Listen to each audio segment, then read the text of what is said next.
paie, c'est viva. Viva. Qui te paie, c'est viva. Viva. Qui te paie, c'est viva. Viva. Viva. Viva. Tu sais qu'il est super-héros national.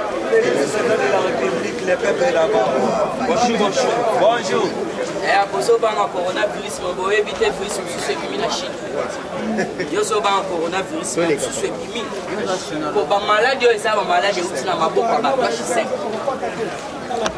H5 est bien, ce qu'on va faire en moto, on va faire corona. H5.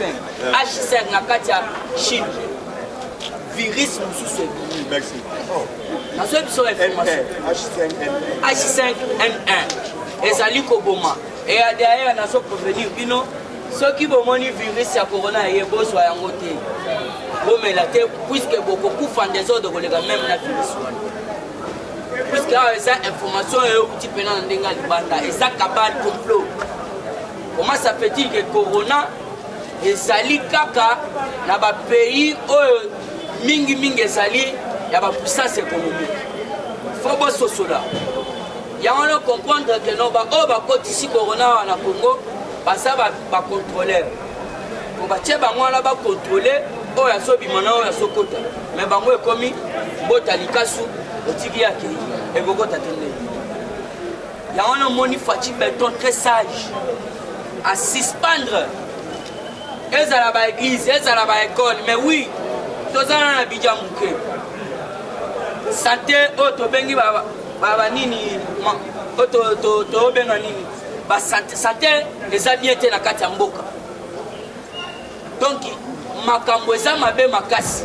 Comment ça fait-il que ceux qui corona et se propager batu wana bozo benga ba médecin na ba docteur akozala incapable ya kosilisa yango. Pourquoi? Parce que baza bato bazosala na oto bengi corruption.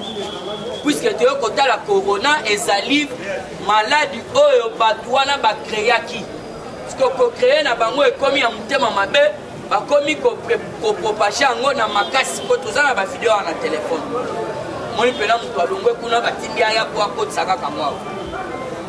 Wana na ebisaki yo obanga corona te. Ezalaki déjà nango. Mais oyo wana eza ya mutema mabe. Puisque ceux qui ont su des tôles, talent à Simona va écrit, au moment où des tôles, ils sont anti-corona. Savon des tôles. Somba yango soit carton tanga va écrit surtout.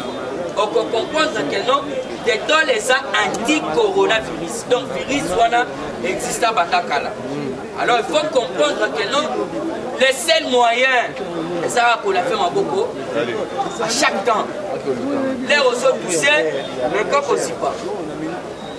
C'est ça les seuls moyens. Makambo Basoum Sabinoana, ça Makambo puisque Corona sur le Talibien, et ça lui coupe ça 3 symptômes. 3 symptômes, et à Maka, c'est ça, ma maladie, tous à Ranango et Belé. Rime, Yaya, Nana, Rime, comme on l'a dernièrement, à Zaraboy. Ça rime. Boko Solawana même na Boutou Bandero, donc il va. Babaya qui n'a pas de changa. La zone consolante est moins danger. Mais petit à petit, les gens se ressaisissent. La fièvre coûte yo, sogo, la fièvre ya yo coûte. Monte comme ça. C'est ça le symptôme de la maladie. Alors il ne faut pas être paniqué. Puisque le docteur Jean-Jacques Mouyembi Azali, les grands épidémiologistes de Moutoualobi Yango, c'est tout à fait difficile Corona et se propager. La Kadia, Afrique, plus précisément en RDC, puisque dans le soleil, ils sont très accablant. Pourquoi? Parce que moi, Iwana et Bomakapé, virus dans le cas sans le savoir. Puisque moi, ils ont la vitamine E, ils appellent la vitamine C. Et moi, je ne suis pas paniqué. Donc, continue l'actualité politique. Il faut que Kalev, lève lobby peut sous qui arrêté dans le cas de l'aéroport. Jusque-là, autre bengi motif ça non connu. Et on a toujours ça. Kalev le bagage à la distance civile. Pour moi, ça fait dire qu'à se retrouver lobby Nandil. Et ça a certains des bakangi, lobby bien arrêté à l'aéroport de Ndili. Motif jusque-là non connu. Il faut comprendre que les bakomi kokima. Si comme moyen qui me sate. Moussous ba auto kama La copie Sabino Combo. Bakangi proche à Joseph Kanambe directement à États-Unis. Il faut comprendre que Joe Mindongala, Frank Jomo, Jean-Claude Mouyamou, Gérard Mourouba, Oto Bengi, Bazui lettre na bango, Baké Koko Tsara, CPI. Parce que il faut l'anda déjà, de tomber sur quoi. Tous les auteurs, il y a crime contre l'humanité. Fatia a déterminé quoi bimisa. Voilà ça qui message il y a auto bengma caméra. Amer à ça qui clair le bibozo yebate. Fatinga na zo solo à maintes reprises. Et là comment quoi ebsakanga ezali aza déterminé à kobimisa tous les auteurs criminels. Il y a un yo qui place au sein faux à la kimia. Il faut mi battre. Pour ande ça bozowe ba auto ebsa bino pas président de merci. Zowe bilaki ebiko. Ikoki. Ah, Nezaboé, maire de la ville à Longoli, il y a vérité comme moi. Lukuta et rien, les naufrages de Saddam Bana va se faire. Sauvé a un problème grave. Tokolan de la poteau, pourquoi à Longoli, maire de la ville puisque ça a un dossier, et ça a menacé. Il y a un autre qui n'a conseil national de sécurité, Sauvé a interpellé. Parce que pour interpellé, il y a un était. Puisque dans la minute, le temps est déjà jaloux. Le temps est jaloux. Pourquoi je dis ça? Pour comprendre la manœuvre militaire internationale. Et où ils sont du 21 au 26. Papa, ce qui est la politique, c'est la accord cadre, ils sont bientôt là, du 26. Du 26 au 29. Accord cadre. Tous les présidents africains vont quitter. Parce qu'on comprend que manœuvre peut. On fait quelque chose dans l'État. Voilà, applicabilité à accord cadre. Accord cadre, il faut que Salama et Papa peut-être qui se que doit mourir. Na big à 50 francs, on n'a pas fait accord, on a sauvé les lots. Parce que les lots qu'on comprend malgré Fatia a beaucoup. Mais il faut applicabilité à accord cadre. Il y a un comprendre manœuvre militaire internationale sur les eaux congolaises, plus précisément la Congo centrale à Mwanda. Entraînement et so batagalati. Alors il faut comprendre que banani bazoya ko sala manœuvre na kati ya RDC. Jour wana na tangela ki binongo Pentagon, FBI, Air Force One, Boustach, oya allemand, bazoya basala ki ska na Belgique donc président Otolo baba mususu ba koti déjà. Ya makambo ezo sala na kati ya Congo soki ozana miso komona te lukanza mbaba kiso ya mibali. Pour ande to sa boye bato FCC basolela. On a nité mabunda pe suspendre ba auto bengi ba session plénière. Bazo banga pourquoi? Ah eza makambo corona te ba moni déjà le Fatia ça n'a rien à voir.